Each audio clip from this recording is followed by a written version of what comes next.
What are your thoughts philosophically about altered states of consciousness?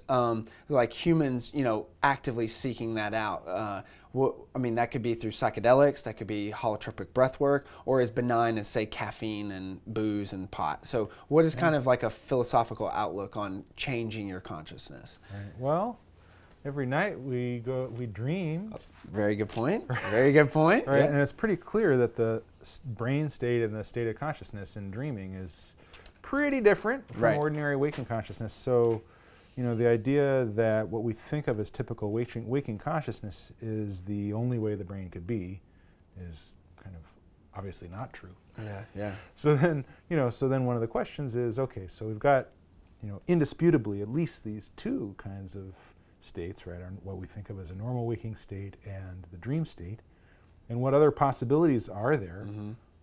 And I don't see why we should not think there aren't a whole bunch of possibilities. Certainly, people report very different kinds of experiences when they're on drugs of various sorts, or in meditative practice, or during extreme life events, or as a result of cultural rituals.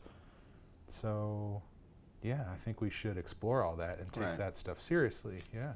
Very interesting. And then, so what we're gonna now just talk. I want you to hear like kind of your. I guess you could say one. You don't have to do one word, but maybe a phrase. Yeah.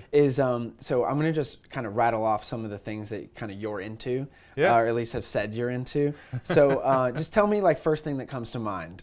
Philosophy of psychology. My dad. Yeah. We were just talking about Yeah, it. exactly. Okay. Philosophy of mind. What's the first thing? No right That the answers mind- here, Eric. No right answers. I'm not used to these speeded things. Yeah. Speed I'm a things. slow, Yeah. deliberate Slow thinking. philosopher. Yeah. Okay. Well, so what's philosophy of mind's a very It's that the mind is so weird and so different than we normally think it is. Oh, I like that. Okay. Metaphysics. So like first principles. I think of wonder, philosophical wonder. Oh, okay. Philosophical wonder. I like that. Yeah. Epistemology, kind of similar, but not the same. Oh, I think about doubt. Oh, okay. Yeah, right. Okay. So the theory of knowledge and then thinking that, there's some sort of doubt in there. Yeah, I like the epistemology of doubt. Yeah, okay. Moral psychology. Here I think about the question of whether thinking philosophically can have any influence on your real-world moral choices. This is something I've been thinking about a lot. A lot. Okay, well, we'll come back to that. And then what about science fiction? Because I know we've briefly talked about that, but what's the first thing that kind of comes to mind when you think science fiction?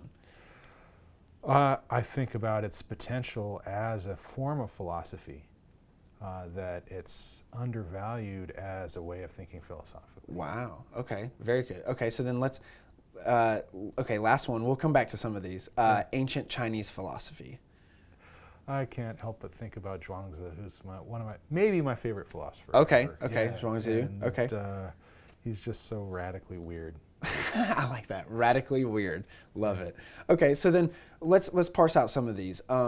So let's go right back in ancient Chinese philosophy. What this is a lot typically Western. I mean, I pride myself on Eclectic Spacewalk being from all over, and we have a lot of listeners from anywhere and everywhere. But maybe for a typical like Western audience, what should they know more of in ancient Chinese philosophy? And then what is ancient Chinese philosophy's maybe blind spots to modernity? Because it's ancient. Obviously, They don't know much about computers. Yeah, no, not much.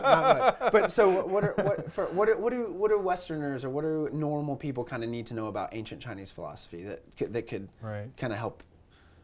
Well, I think there are two things in ancient Chinese philosophy that I really have thought about a lot and love. And one of the things I mentioned is Zhuangzi and his wonderful weirdness. But I'll actually answer with the other thing, which is the moral psychology of ancient Chinese philosophy. Mm-hmm. There's this wonderful debate between two ancient Confucians, Mengzi and Xunzi, that is translated into English as the debate about whether human nature is good or human nature is evil. Okay. And Mengzi said that human nature is good.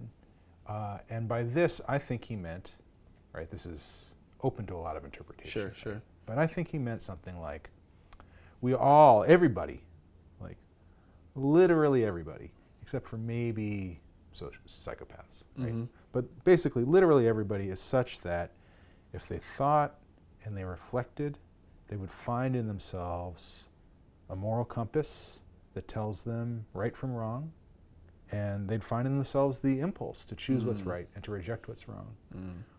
And that moral development is a matter of, it's best helped, at least, by turning your attention inward and reflecting on those impulses you all have and acting on them and nurturing them.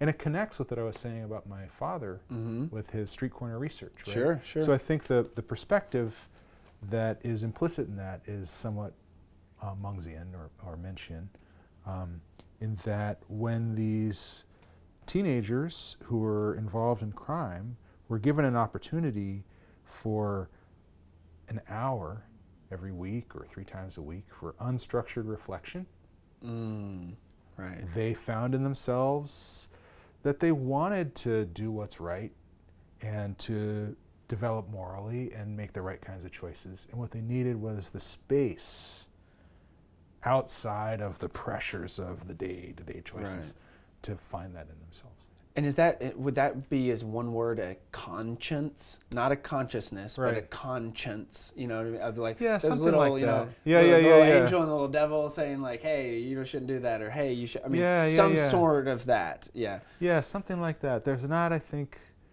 an ancient Chinese word that exactly captures the Western notion of conscience, but yeah, in that direction. Okay. Yeah, and then Xunzi says, no way, human nature is bad. Right? Basically, we basically have self-serving impulses, and morality is an artificial social construction. And what you need to do is learn how to change yourself to become morally better by making yourself into something artificial that you aren't naturally. And one of the wonderful things, so Mengzi is really interesting, you know, as in his articulation of human nature and being good, I think is very nice. Xunzi is also very interesting on the other side. And he differs from most people who say human nature is bad. It's a kind of pessimistic view. But Xunzi is not pessimistic at all, really. Right? He thinks that we have a profound capacity to transform ourselves artificially, that human beings become, it's natural in some sense for us to become artificial.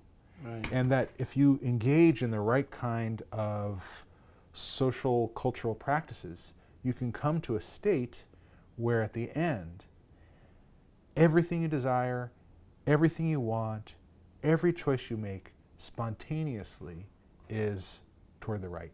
Oh, wow. So he says at the end of his first chapter, he says, you know, you can come to a part where your eyes desire nothing but to look at what's right, your ears desire nothing but to hear what's right, your heart desires nothing but to choose what's right. And he's harking back to this famous fragment from Confucius or Xunzi, where he briefly describes his moral development. He says at age 15 he set his heart on learning, and then he goes through a few phases, and they're all interesting actually. But then at the end, Confucius says, and at age 70, I could follow my heart's desire without overstepping the bounds of propriety. Wow, so it took him 55 years. No, after 55 years, after 55 years, you know, of Confucian practice, right? You could become somebody who is so radically transformed by your culture that every choice you make is spontaneously appropriate and perfect. Wow, that's very interesting. Right, but it's not at all natural. It's all artificial. It's all something learned. It's all something through cultural learning. So that's Xunzi's picture. Okay, and then so it piggybacks on a lot of the things that we were just talking about, moral psychology, because when I think of that, it immediately becomes like, you know, business ethics almost. You know, like why are we doing the certain things and how do we know what is right or wrong? But then you mentioned in a second ago about what even philosophy can do to a normal person or what they can utilize for that. So maybe just riff on that of like, not exactly what is the point of philosophy, or maybe what but how much can someone value from just thinking philosophically, I guess, is the easiest way to put it. Right. I have so many different reactions to that question. That's I'm not good. sure which one to take. That's good. Let me first say one thing, and then I'll say Okay. another thing, which is maybe closer to what you were thinking about. The first thing I want to say is that I don't think philosophy has to have any instrumental value for anything else. I think one of the most amazing things about planet Earth is that there are these things that are kind of basically bags of complicated water. Sure. Yeah. Meat vehicles. That can stop and think about some of the hardest, most profound, weirdest, most remote questions. Sure. And, a planet that has stuff like that going on is intrinsically already a much more interesting, much better planet than a planet that just has a bunch of bacteria on it, or a planet that has a bunch of cows on it, right? The fact that we are capable of philosophical reflection is an amazing thing about us and about our planet, and there doesn't need to be any other purpose that it serves. Right. So that's the first thing. When people talk about the value of philosophy, one of the things that I want to do is just first affirm that, right? So I think philosophy may also have instrumental value, right? But on top of having instrumental value, it has, I think, intrinsic value. I mean, what in the world does have intrinsic value, if not that? Right. So that's one reaction. The other reaction is to play down its instrumental value a little bit, or at least, well, I don't want to say that. No, that's not the right way to go. One thing I've noticed. Yeah. I've done a whole bunch of empirical research on the moral behavior of ethics professors. Okay, I saw a little bit of this. This was interesting because it's like even to construct something like this, how would you do it, et cetera. But then this is great because you make something empirical from some nonsensical data, really, that people thought of before. Yeah. So I got into that question by thinking about the debate between Mengzi and Xunzi and human nature, and thinking about, one way of reading Mengzi Mencius that I think is not necessarily exactly right, but maybe is right, is to think that, well, if you engage in a lot of philosophical reflection, then you should probably behave morally better, right? Because thinking and reflecting about ethical issues, you should discover what's right, and then you should kind of want to do it. Right, but who engages in more philosophical reflection about ethical issues than ethics professors? Yeah. All right, a few people, maybe. priests, maybe, or maybe, But they take the cake. Yeah. Maybe your uncle who spends a lot of time reflecting on moral issues, right? But on average, right, ethics professors spend a lot of time thinking about these things. But it also had seemed to me like they just behave like normal people of their social group. Sure. Right, that was my impressionistic sense. So Josh Rust and I, he's another philosopher at Stetson University, we did this whole long series of empirical experiments on the moral behavior of ethics professors, and we found over and over again, like we did 17 different dependent measures, right? Over and over again, the ethicists don't behave differently than other comparison groups, like other philosophers who don't specialize in ethics, or professors at the same universities in other departments.